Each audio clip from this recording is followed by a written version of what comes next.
Следующие участники весовой категории 80 килограммов. Ранта Миклас из Финляндии. И его соперник Али Акбар Сежеди из Ирана.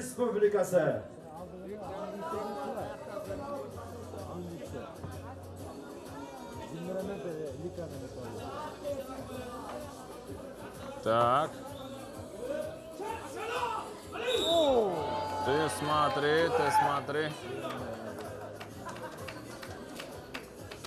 Demeli жеңіштің шаңы қиқырық болып шықты ғой я.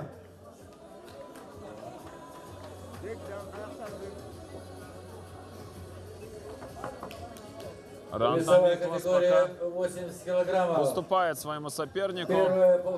Саджиди Али Акбар на ваших экранах. Мощный. Ранта Миклас, Финляндия, Оланд. Али Акбар Сежеди, Исламская республика, Иран. Приготовится Агаеву Султану, Азербайджан, и Мухаммед Али Ташметову, Казахстан.